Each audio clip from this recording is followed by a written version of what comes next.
All right, we're going to go live right now, and I want to welcome all of you officially to season 4, episode 1 of our Friday Fitcast, which we've been doing now for 4 straight years. And I have to say, it's really cool to be able to see the growth and the response and reach that we've gotten to get really going over the events and actually doing these on Friday. So this is going to be our first one of many series that we're going to get back into. And our goal is to produce 26 episodes for season 4. We already have 88 episodes uploaded. They're either on YouTube, they're on Facebook, they're on Instagram. So what we're doing is we're working on compiling those and getting all of those in a catalog and library. So if you miss an episode, you can go back and listen.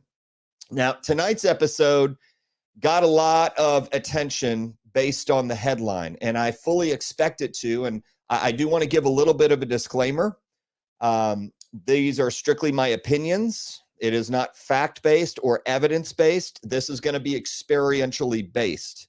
So I want to say I do expect people to disagree and criticize or critique what I have to say based on our experiences and what we've got the chance to share with competitors, and competitors share with us on their journey when they started to have that dream or that twinkle in their eye when they wanted to get on stage and they wanted to show off their physique. So this is a highly sensitive topic as well. I don't expect everyone to understand it because I do believe that competing is not for everyone. However, anyone can compete. So I want to repeat that. Competing is not for everyone, but anyone can compete. And there are some things that have been compiled over the last 10 years of me being in this sport by talking to brand new athletes, novice, amateurs, professionals, veterans, rookies, sophomores, you name it. You go down the list. We've gotten a chance to talk to kids. We've gotten the chance to talk to teenagers. We've gotten the chance to talk to anywhere between 18 to 35, and then 35 all the way up to 89 years old at this point. And I believe that we have a good experience based on what we have asked question-wise as far as why people continue to compete or why they initially want to start to compete. So I am on a couple of different platforms. Most of you are subscribing to my YouTube channel at the Storm Classic International page. We definitely appreciate that. That's where all of this is going to officially be cataloged. So we do have Instagram up and going as well. And we want to welcome you on Instagram as well as Facebook, LinkedIn, and Twitter or X. So those are the platforms that we want to continue to grow our base on. And we also understand that not everybody has one or the other. So that's why we are giving the choice to be able to do that. And as I look and see which those platforms are streaming right now, it looks like we're 100% on all of these.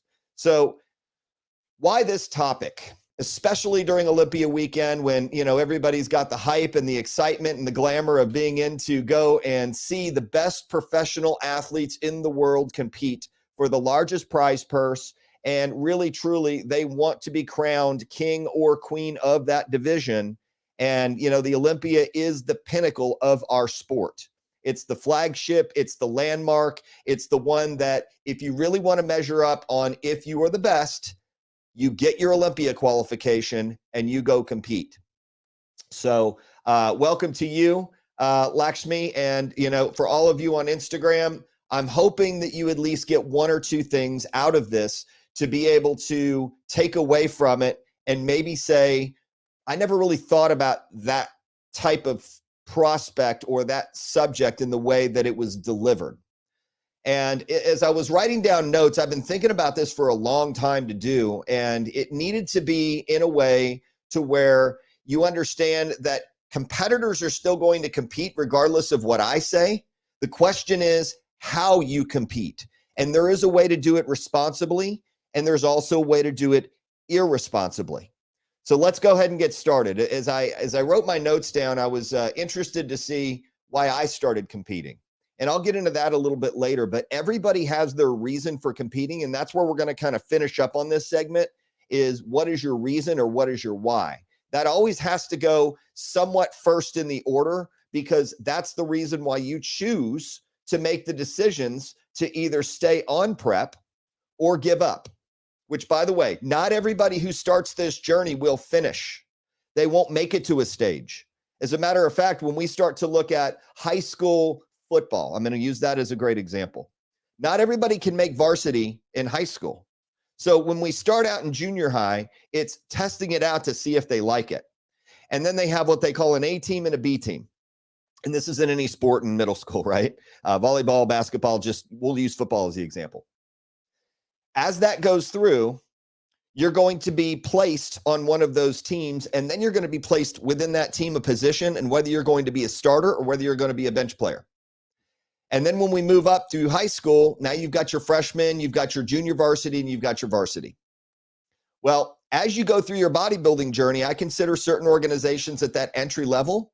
And it looks like Glenn was on the C team. Very cool. I didn't make a lot of the sports that I tried out for. So I think that we can all take that as a lesson, as maybe that wasn't for me. There were people who did get cut, and there were people who didn't make it, but they used that as fuel to go make it the next year and try out. That was my daughter this year. She didn't make volleyball, and now she is doing everything she can, every lesson she can get, every opportunity she can play, to be able to play on the team next year. So that's something that is built into someone, whether they feel like someone told them no and they believed it, or someone told they no because they didn't see their opportunity or their drive or their tenacity yet. So we'll go back to that. If you made varsity, you think you're pretty hot stuff. Let's just say you've broken some records or set some records in your high school, and you are excited about drafting or going to college, or see if you could get drafted to the NFL. Now, going to college is a little different, because you have your junior colleges and you have your universities and you have your Division 1, 2s, 3s, this, that, the other. So looking at this, you understand that there are different levels to the game. And depending on the level that you want to get to, every football player at some point in their career wants to play in the NFL and be a starter and make millions of dollars and have the glory of the game and the fame. Not everybody makes it. As a matter of fact, those percentages go way down really quickly. Yet we practice and sometimes train all of our life for that very moment when we do get drafted, or if we do get drafted, or we turn a professional athlete. And I'm going to talk about pro athletes in our sport here in just a second too. Assuming you go to college, and assuming you maybe redshirt and you go through your 4 years and you finally get to play, maybe you're good, maybe you're mediocre, maybe you're an all-star and you are drafted and you get to go. Maybe you're not even in the first round, maybe you're in the 20th round, but you can say you're an NFL player at that point. Well, it usually takes a couple of years to get you involved in the rotation, learn the system, learn the plays, and then you get your shot. Some people go right out of the gate and that's their talent level and they get to do that. That's great. Very few people do that. And when it comes to the Hall of Fame legends, very few of them started out and had breakout careers where they were completely 100% successful at all times. That's not the case either. Same thing with Michael Jordan. We can use that example, how he got cut from his high school basketball team and then went to play at North Carolina and became the best player ever. Any LeBron fans, I'm sorry. Michael Jordan is the best ever.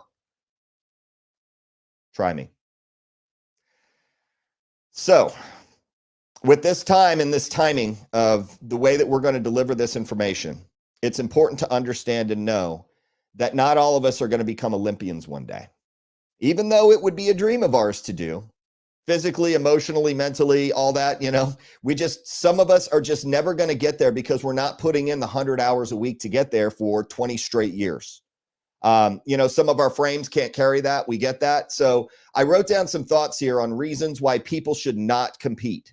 And maybe I'm speaking directly to you on one or two of these points, and maybe it might cause you to second guess yourself or question yourself. My goal is not to discourage you from competing. My goal is to encourage you to do it the right way, because there is a right way and there is a wrong way. And not everything that I say is the Bible. However, I have been there and I have done that. And I have competed naturally, and I have competed non-tested, and I have competed in different organizations, and I have been a professional in an organization.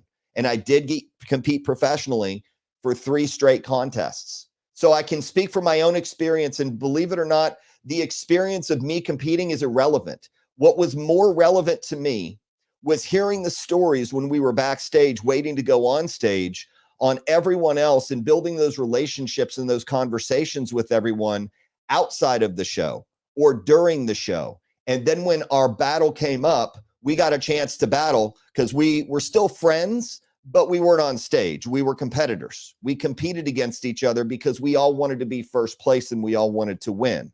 And only one person got to be the victor or the victress. We'll use that with ladies in there too.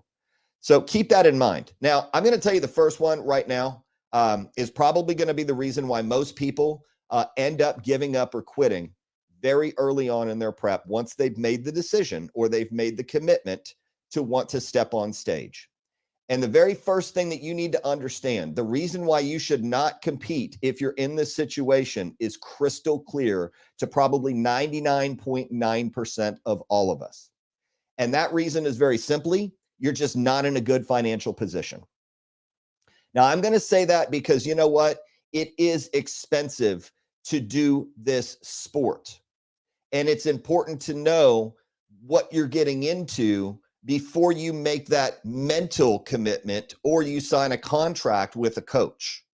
And the reason why I tell you that is because not everybody is in a financial position to understand that 16 weeks, let's just say the average prep is 16 weeks. That's 4 months of your life. And depending on if you have a full-time job, if you work shift work, if you're an accountant, if you're a doctor, if you're an attorney, if you work at a grocery store, it doesn't matter. Understand that your expenses during your prep will include certain things that you might not have expected when you initially signed on the dotted line. So understand you need to be in a financial position to where you have extra money. And here is why. You don't have to have a whole lot of extra, but you need to understand what it costs to compete. So if we just do the run of the calculations, I think about, first of all, the beginning of your expenditures will be mostly with your coaching. Whoever you choose as a coach, and I've seen this happen before too. I never abandoned a coach during a prep, which means when I made the commitment to that coach that I wanted them to coach me, I stayed with them because they were learning and understanding my body. And it's extremely difficult if I coach hop from one coach and then 4 weeks goes by and I don't like what they're doing. And then I move to another coach and then I got to pay them, which I've already paid my other coach. And my other coach is hung out to dry because you know what? There were certain coaches that required everything up front from me. They said for 16 weeks, here's the price, send it over. I'll start with the plans. We'll do your evals and we'll go from there. I liked those coaches because I had skin in the game with them and they had skin in the game with me.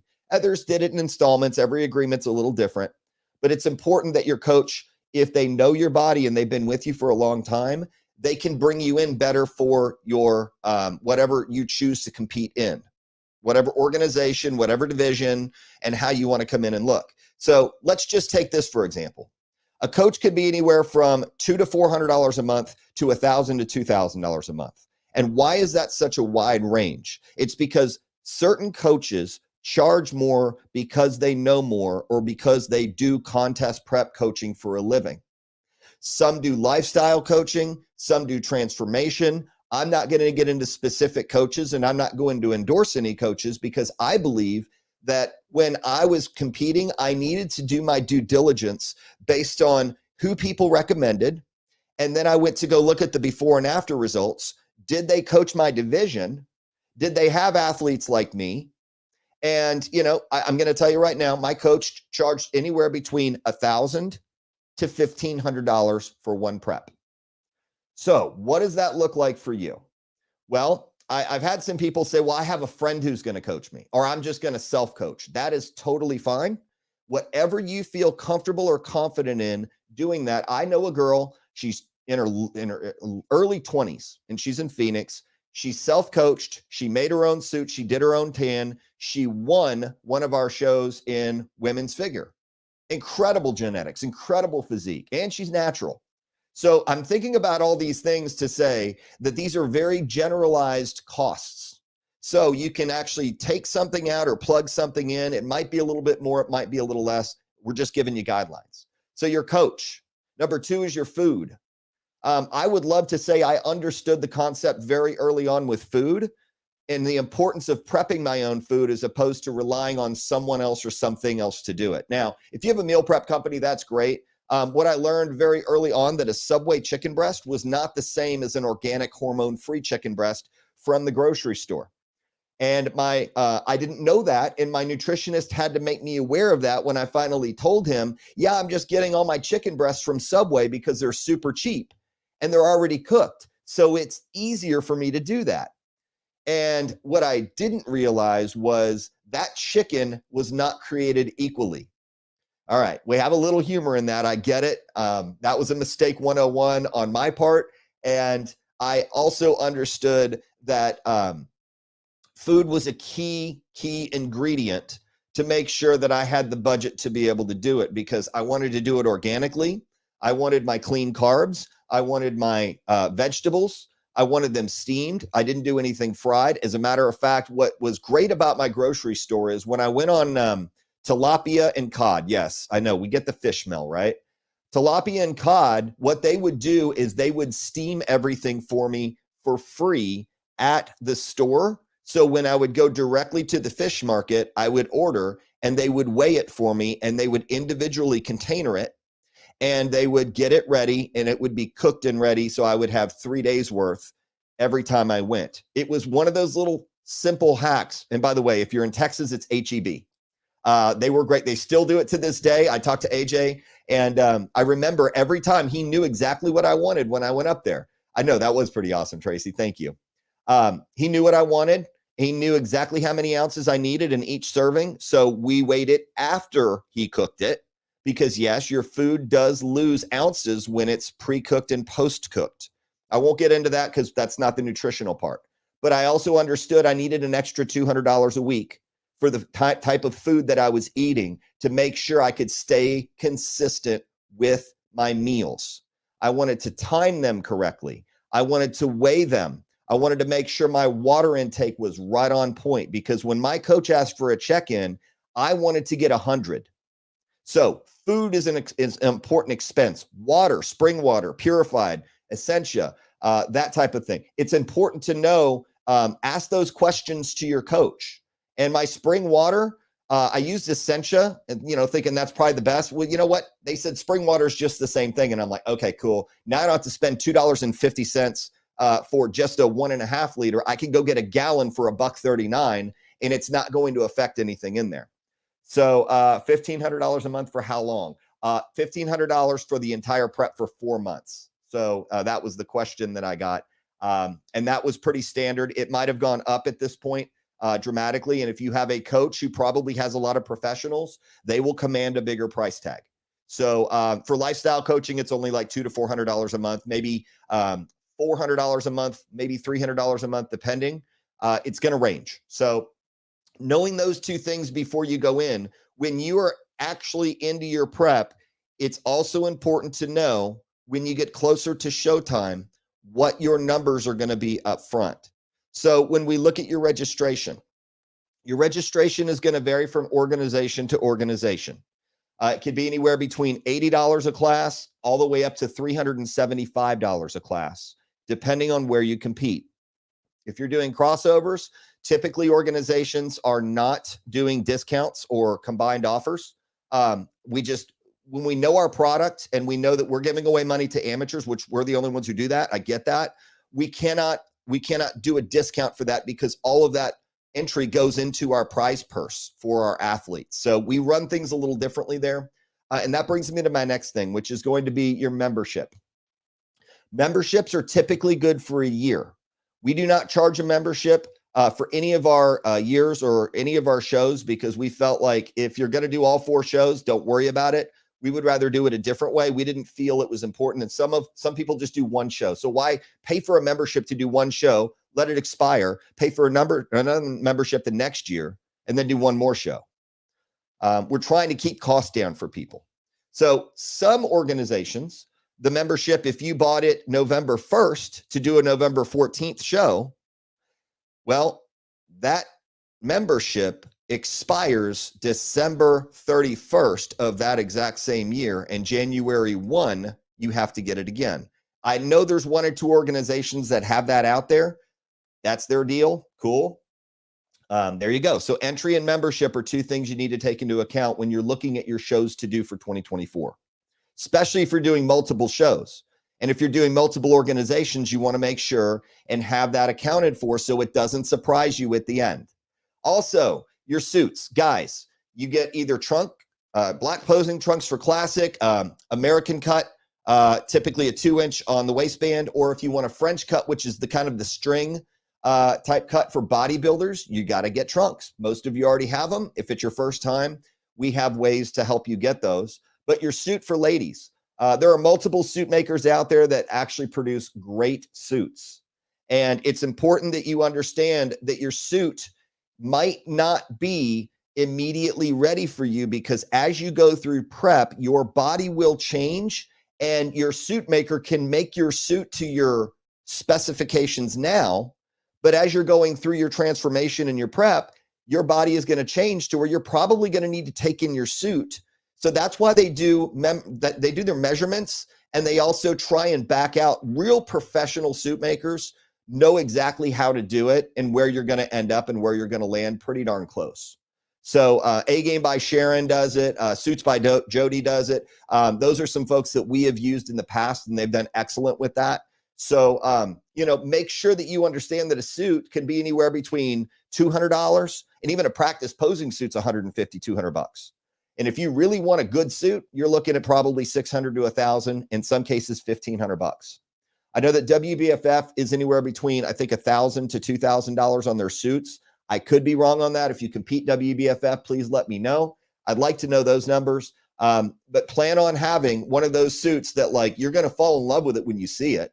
And you're going to think it's worth every penny when you open it up. It's just really important to know, okay, so I need to account for that. Let me go ahead and start a little account and put some money away every single week or every single paycheck. If you work on commission, what I did is when I got commissions, I put that away and put that into a fund and never saw it and never touched it. So that's another way to do it.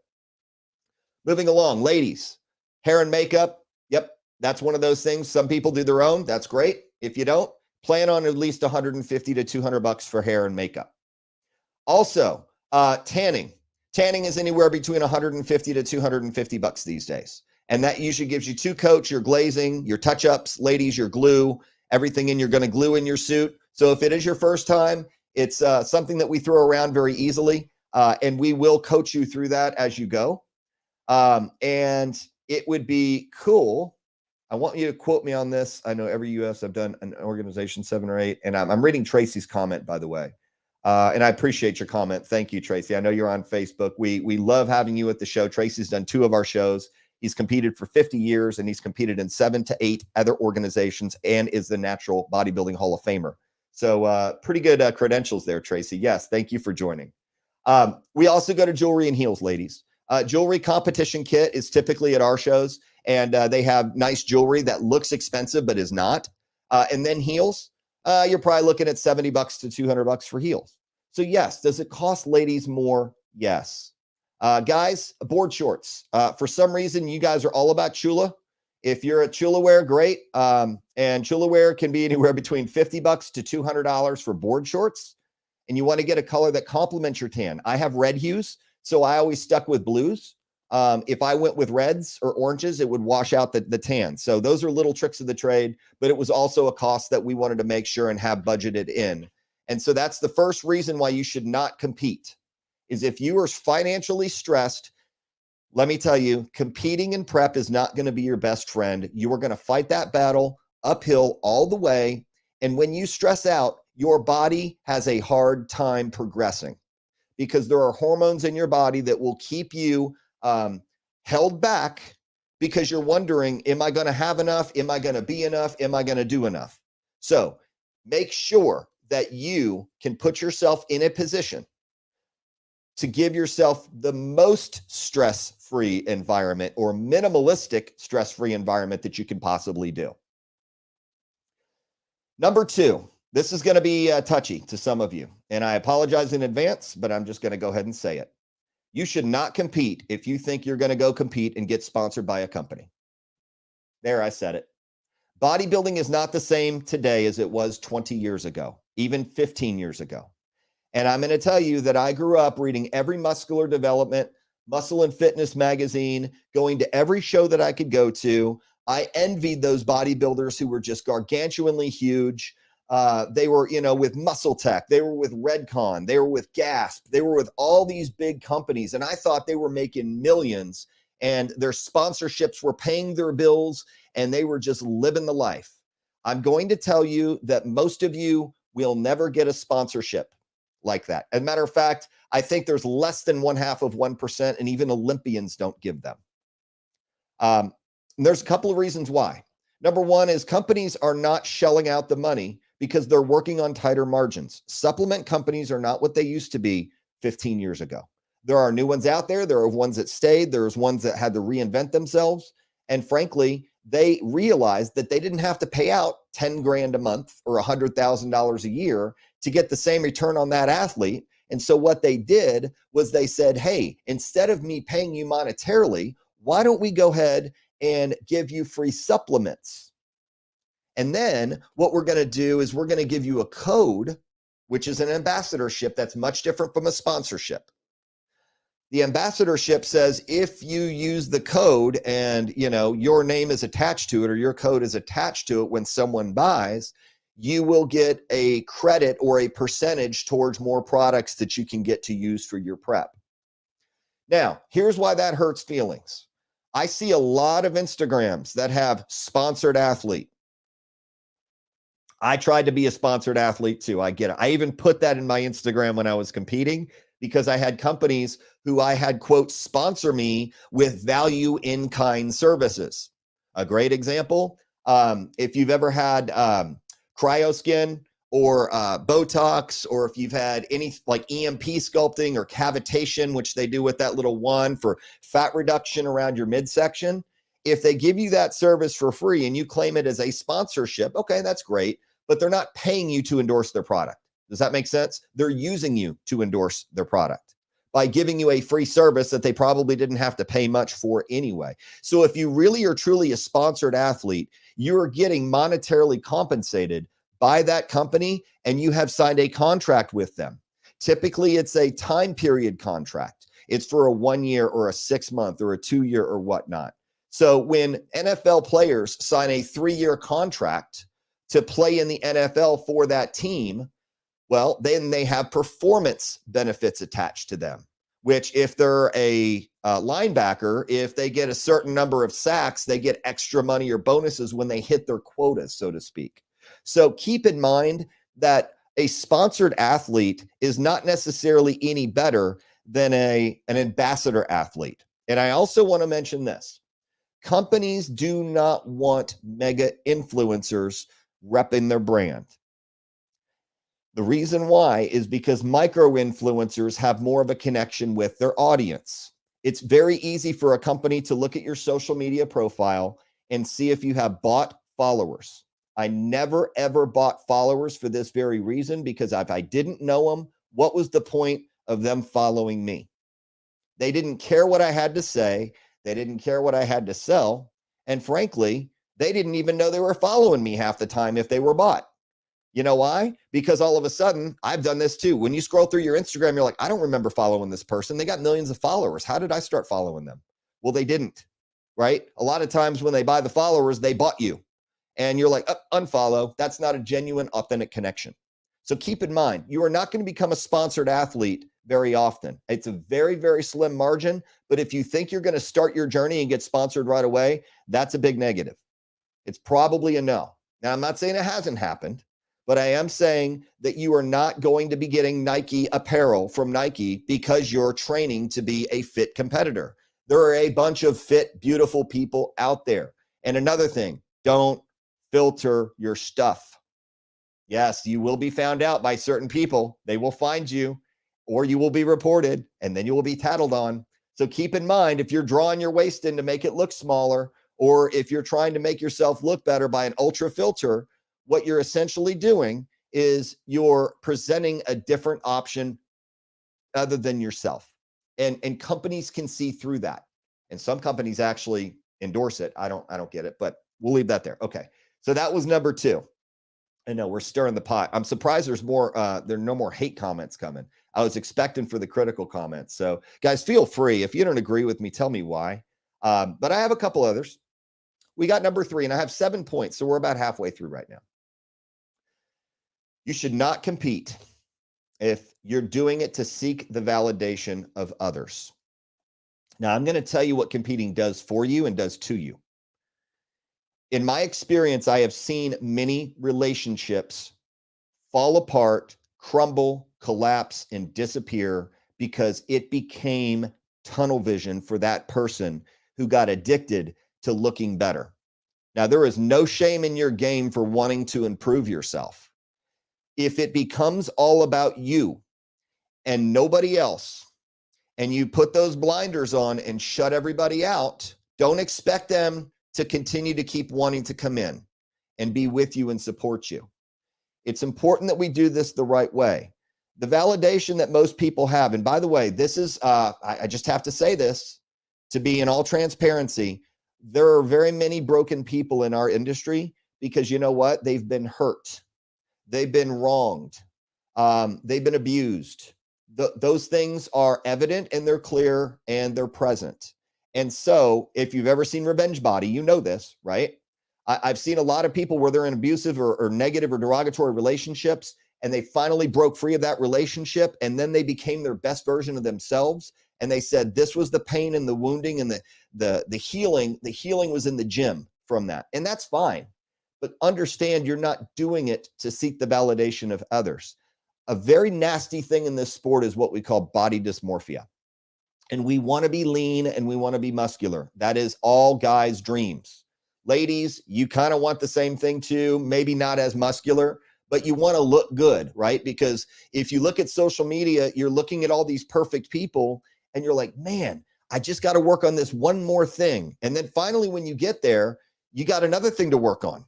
And it's just a never-ending list. It can keep you in this hamster wheel type situation to where you're constantly trying to make things perfect. And that is a really tough thing to do. So as I say this, it's okay to be focused during your prep, and it's okay to respectfully say no or decline, maybe going out on a Friday night, maybe having the birthday cake. I get it. But that's going to be something that we're going to cover here in a second. Stick to your plan, stay consistent, do what your coach tells you to do. And you know what? If you've done the right job picking your coach is going to take care of you. He sees or she sees you to the finish line because hopefully it's not their first time doing it. I picked experienced professionals and I vetted my coaches very heavily. I've had 5 coaches in my life and I made sure they were the right ones. So it's important to do that. Number 4, it becomes unhealthy.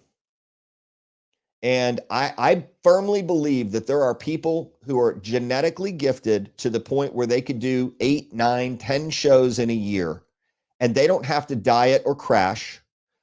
They don't have to do much to stay in that kind of shape. And they're also not looking to put on 20 pounds of muscle in a year, because we all know that, there's 2 different types in this sport. There is the tested, and then there's the protocol-driven athlete. Let's just call it that so we don't have any keywords or buzzwords, right? Even if you're protocol-driven, adding 20 pounds of muscle in a year is typically not healthy because your organs have to keep up with it. Now, I am all about responsible growth, not rapid growth, because with that comes a couple of different things. And I'm going to challenge you. No matter where you're at in your life, you could be young, you could be middle-aged, you could be in your latter years, that's fine.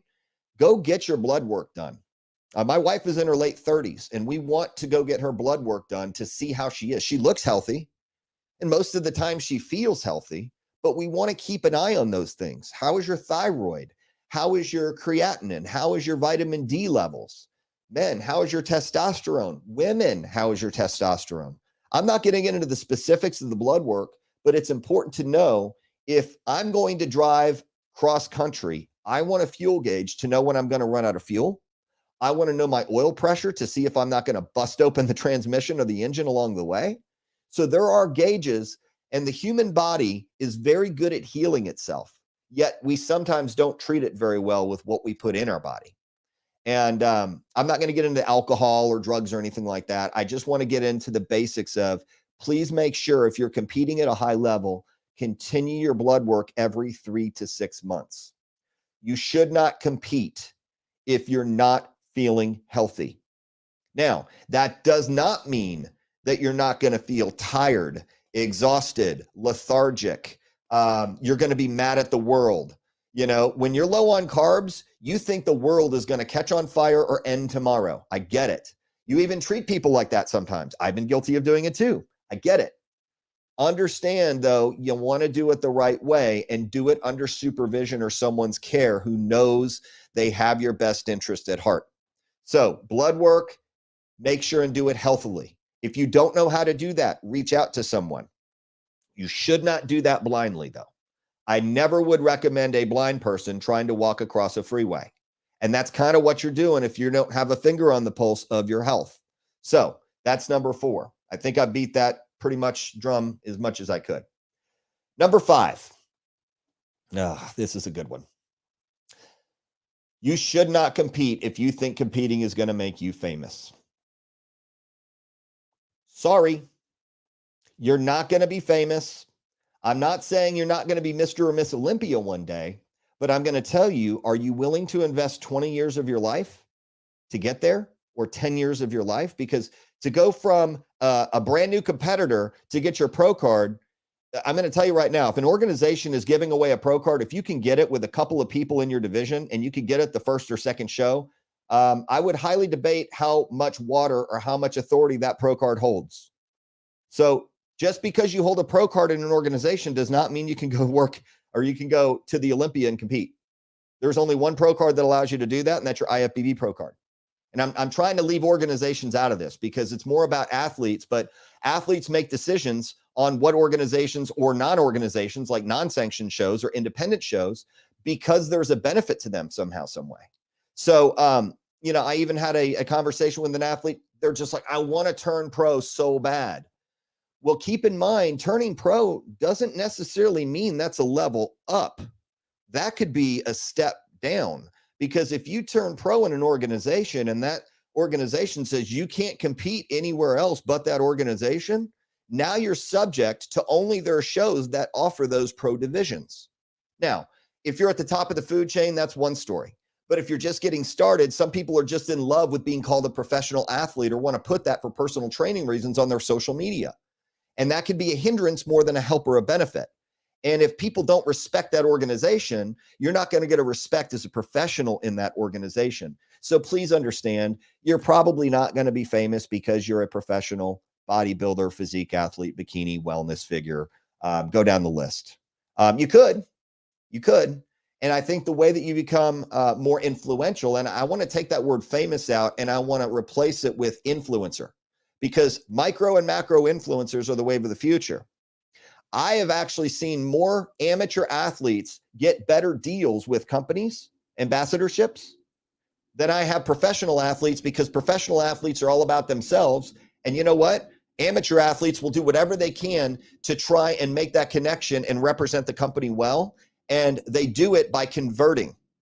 Isaac Johnson's a great example of that with Gaspari. I didn't want to mention names, but I had to shout him out because you know what? I've seen him to where he has done a tremendous job repping that company and that brand. And you know what? When you get the attention of the owner, and the owner knows that you're not an IFBB level pro, but you know what? You're bringing in business with that company. That's what we call a partnership. So understand that you could be famous. It might be by proximity, but unless you plan to be a world champion, and I am talking at the highest level, be willing to sacrifice or invest 20 years of your life. Be ready to bust open that pocketbook and that checkbook, because it's going to be expensive to get there. It's not going to be easy either. Very few people are born a natural, and that's super, super challenging to come by. Number 6, these start, nobody makes a good looking corpse. You're exactly right. So we do want to keep you healthy. We do want to keep you alive at the same time. We don't want hospitalizations. We don't want anything crazy to where you're lightheaded when you get up. I got to the point where I got so lean, I was lightheaded every time I stood up, and I'm like, this is not right. So, yeah. Number 6, you don't like being judged or critiqued. We've all seen the YouTube videos where this happens more in Europe than it does in the United States, where a bodybuilder, they thought they won the show before it even started. And so what they did was, they were up and their number wasn't called last, and they didn't understand it. And instead of professionally going over to a judge, which, by the way, some organizations don't allow you to approach the judging table, we welcome it. And the reason why is because we will be transparent in your judging critique. Well, there was a guy, I think this was in somewhere in Europe, and he got off the stage and he was extremely upset. Now, I don't know if he had a personal thing in the backstory of this. I don't have a whole lot of context to it. I just saw him clock the guy straight in the jaw. And then they had to hold him back. And it's like, come on, man, that's not sportsmanlike. Number 2 is if you have a personal relationship with that person, take it outside. We don't want to see it on camera. But also number 3 is if you didn't win and you thought you did, there was probably a reason why you didn't. Find out. Be open to that critique and that constructive feedback. And I have to say, there have been some bodies that showed up recently at these shows of ours that, man, we are like, this is an extremely, extremely difficult division or class to judge. And we took extra time on it. And know your criteria.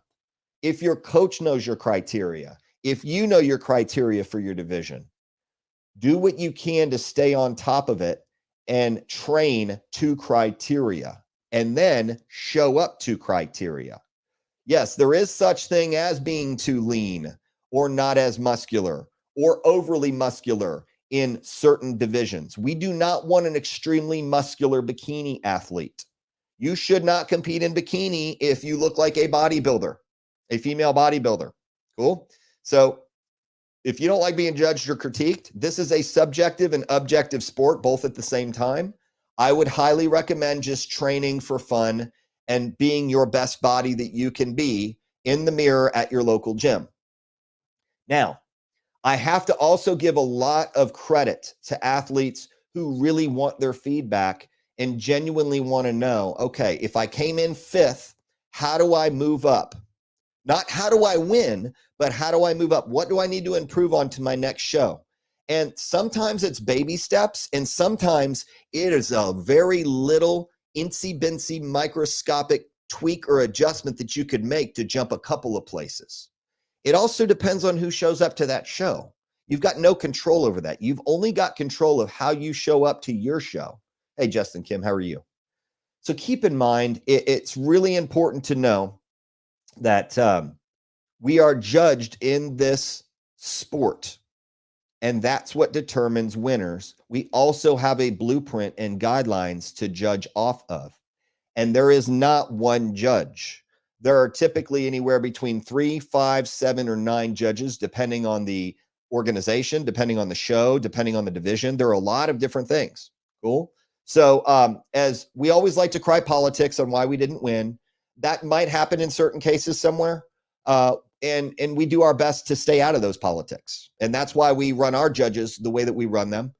They're not allowed to judge their own clients. And also we have training calls, which we certify our judges and let them sit on the table after they passed exams, after we've done real-time judging. Some actually come in and train and are apprentice at a show, and then you'll see them at the table the next show. There are a lot of different various things that we can do to make sure the judging is objective, fair, and it's right.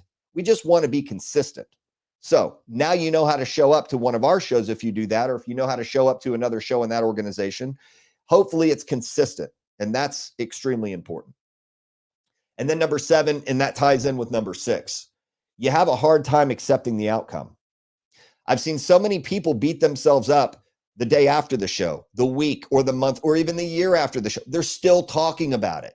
Look, if you didn't win, it doesn't mean you weren't good enough and like you didn't live up to the expectations. Keep in mind, it's literally, you're judged for probably 2 minutes to 5 minutes at the most. And we're making decisions based on who showed up, how you showed up, how they showed up, and who was the best that day. Now, the smart competitor, The smart competitor is going to let that sit, and they're going to make an honest evaluation of how they can do to come in better. And they're going to want to be better out of hopefully the right reasons as opposed to revenge reasons. Cool. And some people do it. They say, oh, I didn't win. I'll show you next show. And maybe that's a great fuel or motivator or common denominator for somebody who really wants to come in better. That's totally cool. If that's you, great. Understand that you're going to have certain drivers and motivators that really get to you. I know there's competitors, when they don't win, they are already signed up for the next show. They go talk to the judges, get their feedback, and they are on it. They don't take a day off. They don't take a night off. They're immediately at it. And that's great. If that's your cup of tea, that's your cup of tea. So I want you to have some things to consider. We talked about the reasons why you should not compete. You're not in a good financial position. You want to get sponsored by companies, or you think you should be sponsored by companies. You seek the validation of others, or it is 100% tied to your worth as a person. Number 4 is it becomes unhealthy. Number 5, you think it'll make you famous. Number 6, you don't like being judged or critiqued. And number 7 is you have a hard time accepting the outcome. What I have found is competitors at the highest level find a way to harness that energy, and they make it better the second time around or the third time. And I know there's people who have gone for their pro cards multiple years. They've gone to the same shows. They get looked at. And you know what? Some people never make the improvement. As a matter of fact, they get falling behind all the others who did have progress, because when they took their judging critique, they worked on it, and the others just took it and said, oh, I'll get them next year. Maybe somebody different will show up. And that's not the case either.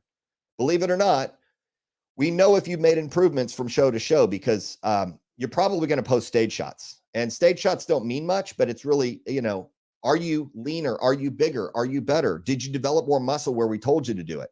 Or did you come in softer? Did you come in too hard? All these little things. So I have some things for you to consider as we kind of get into the last part of this. It's very important. If you're single, you have a very unique opportunity and lens to look through, because you have yourself to worry about, or you have yourself to improve on.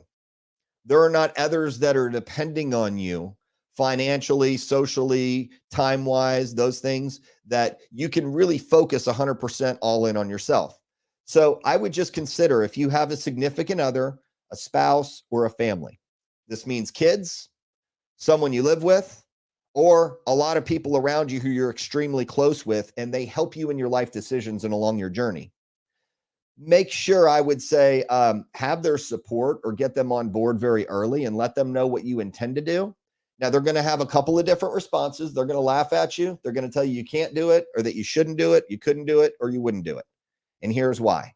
Okay. Look, that might drive you too, but it's important that if you want to keep that friend circle or keep that relationship, they at least know what you're doing, why you're doing it, and why it is important that they have, your support and you have their support. Because that right there, I have seen, number 1, kids' activities. Can't do it. Got to go to the gym. Got to do cardio. We eat out of containers. We measure our water. I get it. So it can have a little bit of a cramp on a lifestyle. So keep in mind, talk with your family and talk with the people who are important to you if you want them to stay in your circle and you want them to be at the show the day that you compete. Number 2, is your schedule set up for success? I've seen, this was a great example. I had a shift worker. He worked nights. He got done early in the morning, and he'd always do his training right after he got off work. He'd go home and eat, he'd sleep, and he'd do that repeatedly. He worked 4 12s, which means 4 days a week. He worked 12-hour shifts, and he still got his training in. He found creative ways to get his meals in, his sleep, which, by the way, sleep is extremely important. It keeps you sharp between the ears. And if you feel mentally like you're scattered, you're drained, you're not setting yourself up for success.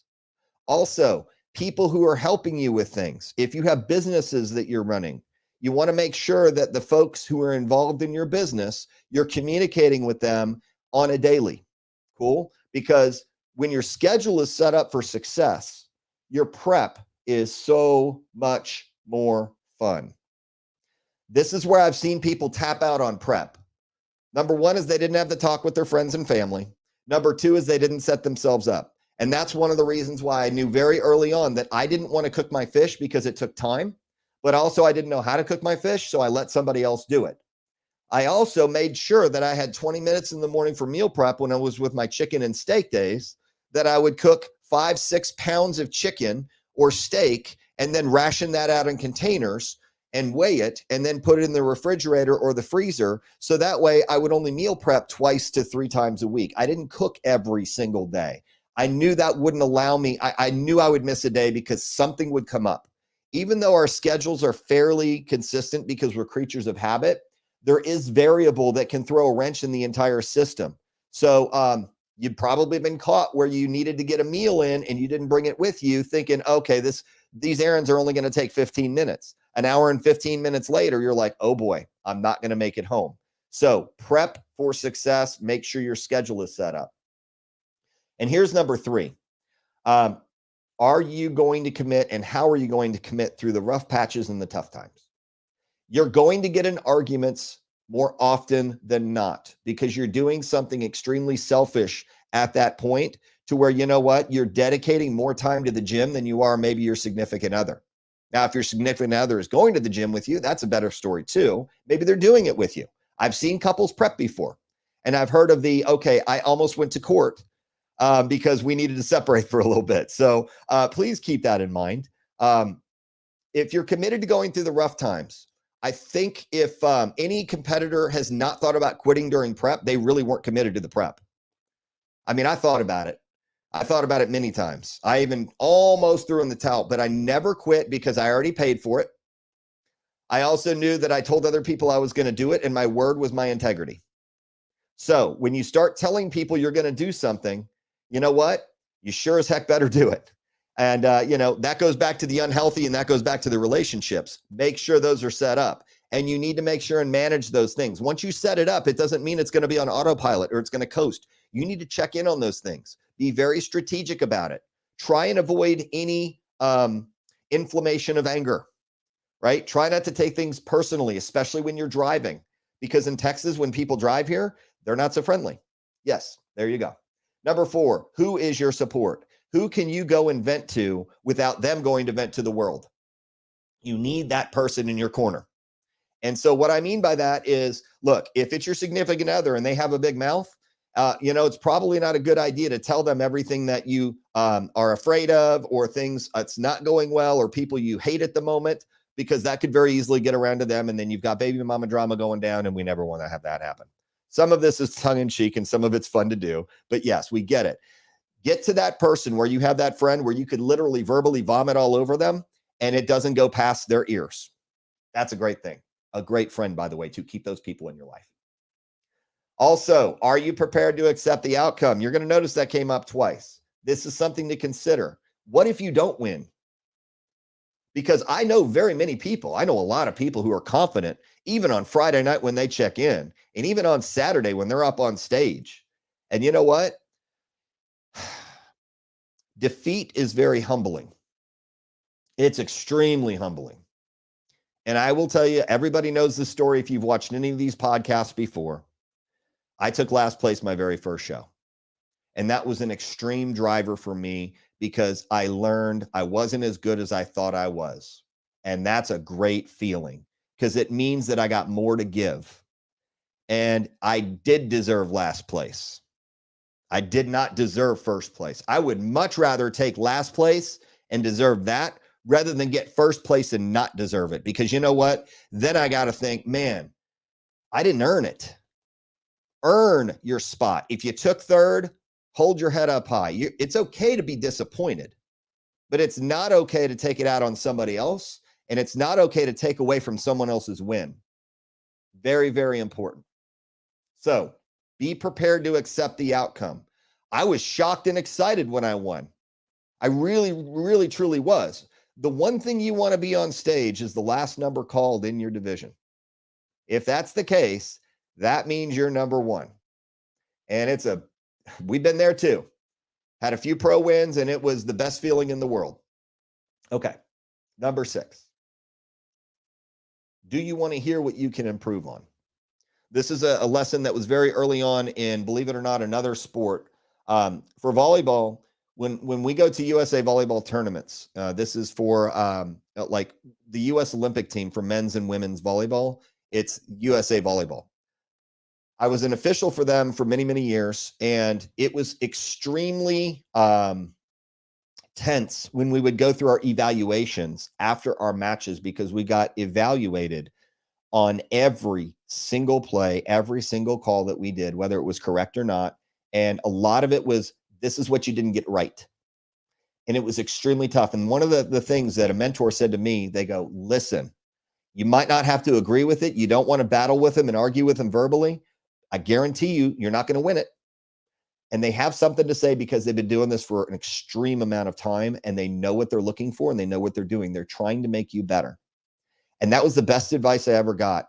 And so I would just say, same thing with judges.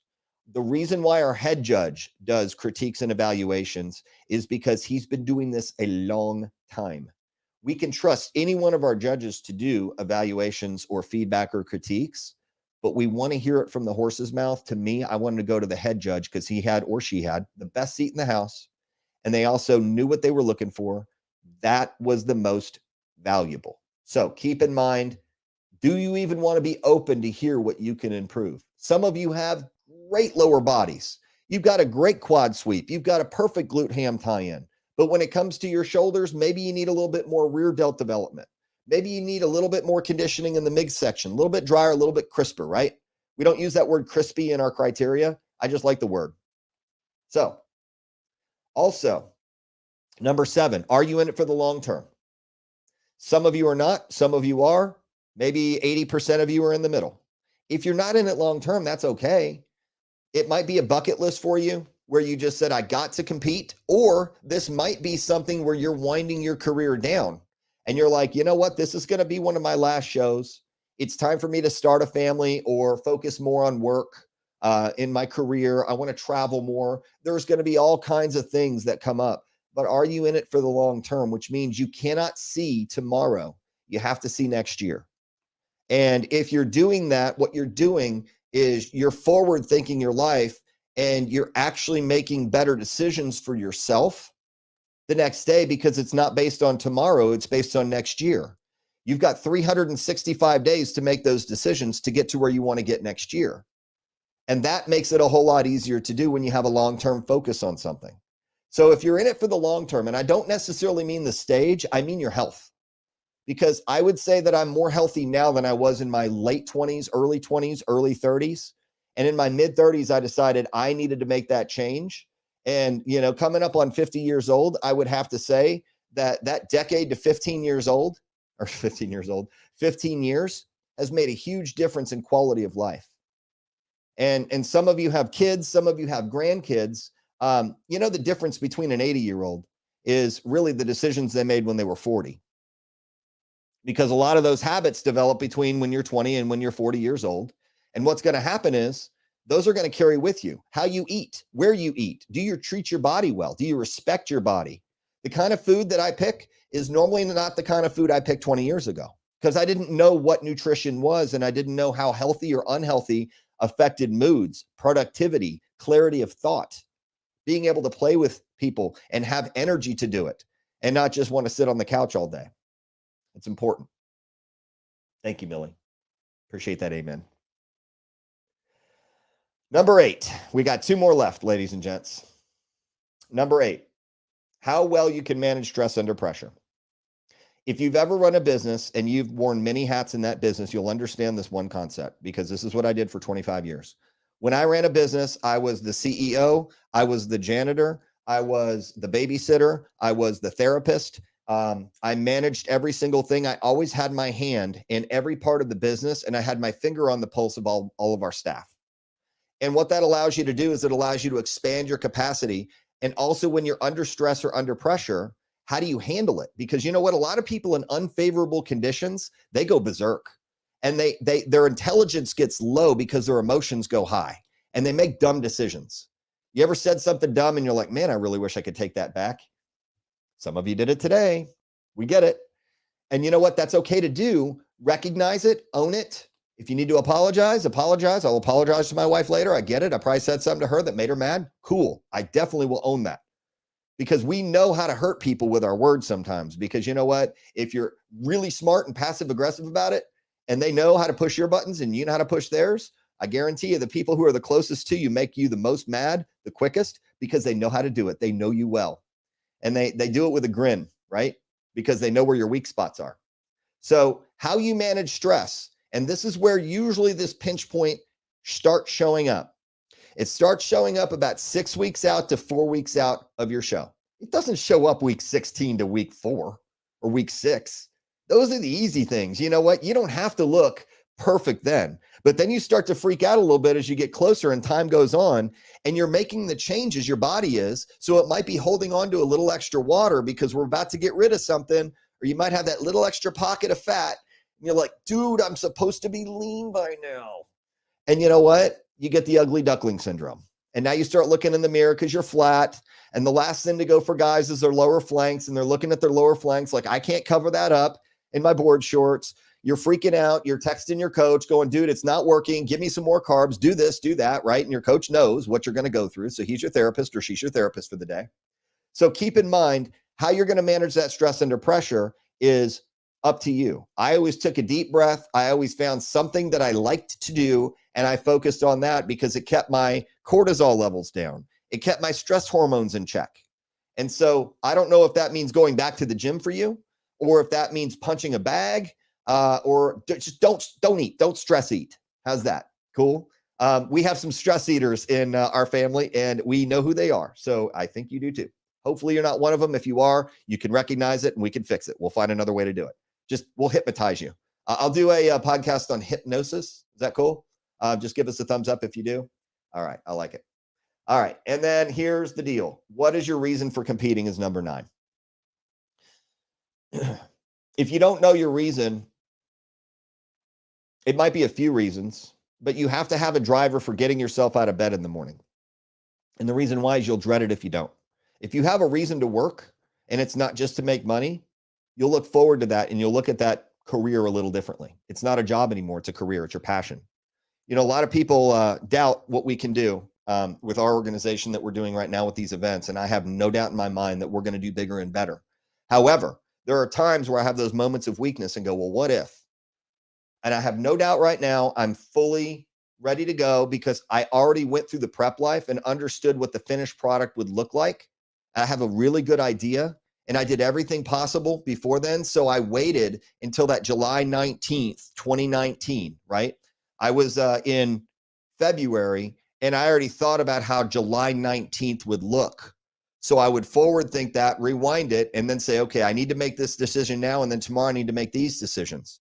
So my reason for competing was how I wanted to show up at the show, not what I regretted doing or not doing before. And then the last thing, and number 10, is it worth it? You know, there's going to be a lot of things in your life that, you know, did you get married? Was it worth it? Did you have kids? Did you go to the right school? Did you pick the right career? Do you have a job? Do you live where you want to live? There's going to be all these different things. Do you have as much money as you thought you were going to have? Most of the answer is you're going to fall short somewhere, because you're going to be able to pick it apart and critique it, because as human beings, we always want better. We see that the grass is greener somewhere.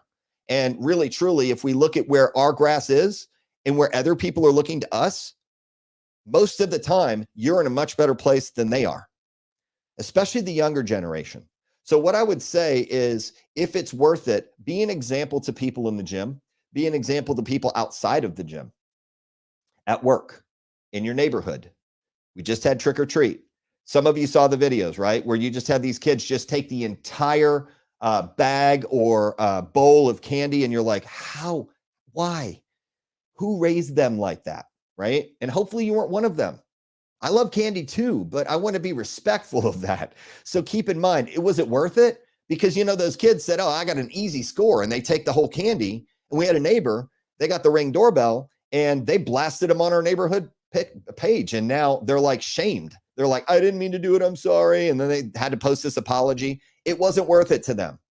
And by the way, is that the right thing to do? I don't know. everybody makes mistakes. We also learn lessons too. And I think to make those mistakes and learn the lesson is more important than doing it right the first time, because sometimes we have to get our hands slapped a little bit. So if you have kids, you'll understand and know this. You'll repeat yourself a million and a billion times. And we're just hoping, by the time our kids grow up and they get out of school and they have babies of their own and families of their own, we're going to ask, was it worth it? And my hope and my answer is yes, it was. The time that we invested, the money we invested, the sports, the activities, everything that we do, sometimes it's not about us. It is about their next generation or who we're groomed to train in this world, right? Because we're getting the next generation ready. And there were a lot of mentors that I'm sure you had in your life. It's important that you know that someone's always watching you. So with that being said, you'll see on the bottom here, the YouTube screen where it says Storm Classic International. I'm going to ask, we're going to be doing these every Friday. Our guest next week and the week after, we will be having a financial planner coming on to talk about point number 1. If it's not financially feasible right now, why isn't it? And let's see if we can get you in a position to where you will be better now than you were a month ago. I think that's extremely important. Money is not the only reason why people don't compete, but it is a big reason why people fail, because they don't have enough of it. And so Storm Classic International on YouTube, if you want to hit subscribe, it's a free subscription. We're not going to be going on Instagram near as much. So please keep that in mind. I'm just doing this as a courtesy. So when you see this, when you hit the YouTube channel, that's where we're going to have all of these videos archived. We also did officially update our website with all 4 events and dates for next year. So as you see the scrolling, you will see our website is stormclassicevents.com. The first show up is going to be the AFE American Fit Expo Summer Storm Classic, July 13th, 2024 at the George R. Brown Convention Center in downtown Houston. We are extremely excited to partner with them. This is the second largest fit expo in the United States. We will be having athletes all over the country coming in for this. So get ready for the quality and the level of the show to go up. We are doing a little bit extra on this production. Out of any other production that we did last year, we're now going to go to level 2. And I think this is going to make a huge statement for a lot of the folks who are going to be there, because there's going to be some big names and celebrities there. Can't wait for that. The following month is going to be the Culture Fit Expo Desert Storm Classic, August 17th at the Phoenix Convention Center, downtown Phoenix. We are going to have a series where every month we're going to have a show from July, August, September, and October. And I am extremely excited to be back with the Culture Fit Expo, as that was a huge hit. For those of you who are there, expect that show to double, if not triple in size. And that is a fun deal. So we will have our staff flying out to Phoenix, and August 17th, you can mark your calendar for that. Some of you got the emails today. If you didn't get it and you want to get the emails on all of the exclusives, let me know. I can get you in and get you in the details. We'll lock you in there. September, I do have the announcement. We had 2 more people on our point standings list who qualified.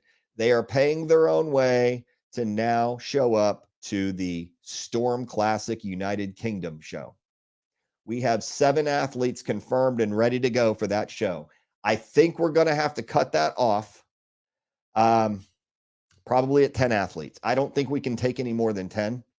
So we literally have 3 spots left. I'm paying for 2.5 athletes, as you know. They won the trip. And then there were 2 more that wanted to pay their own way, and they already booked their tickets. They're ready to go.